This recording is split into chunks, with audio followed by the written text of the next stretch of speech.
A friend texted me late one night, check out Led Zeppelin's Nobody's Fault But Mine. That harp solo, whoa!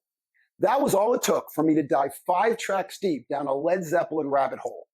Page's guitar was slicing through the speakers and Bonham's drums were shaking the walls when all of a sudden, there it was, Robert Plant's snarling, distorted harmonica. Primitive, raw, unrelenting. And right in the middle of rocking out, I realized something. They weren't just playing the blues. They were branding the blues. Led Zeppelin didn't invent the blues. They didn't invent showmanship, guitar solos, or even the stadium concert. They didn't even invent the song they were playing. What they did was far more powerful. They took something old and made it relevant again. And in doing so, they built one of the most indelible brands in rock history.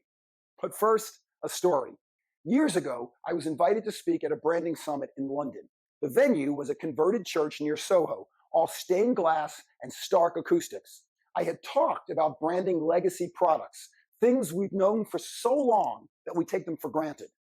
After my keynote, a young brand manager from a music tech startup asked me, how do you make something timeless feel urgent? I told him what I'll tell you now, and it's something I felt when I heard Led Zeppelin's Nobody's Fault But Mine for the first time. It hit me like a thunderclap. That snarling harmonica wasn't just an instrument. It was a declaration that something old, an obscure gospel blues from 1927, could feel vital and dangerous in the right hands. Too many brands chase novelty. They run after the latest trend like a greyhound after a mechanized rabbit.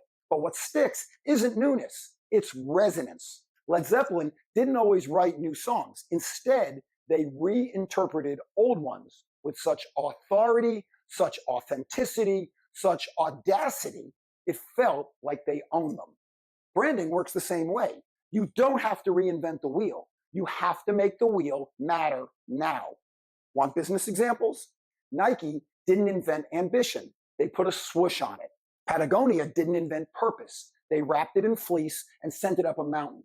Dove didn't invent self-esteem. They found it hiding in the mirror and they handed it a bar of soap. Yeti didn't invent ruggedness. They made it ice cold, bear-proof, and proud of its sticker collection. These companies demonstrate their relevance because they reveal a deeper truth. Great brands don't create emotions. They channel them. They give form and focus to what people already feel.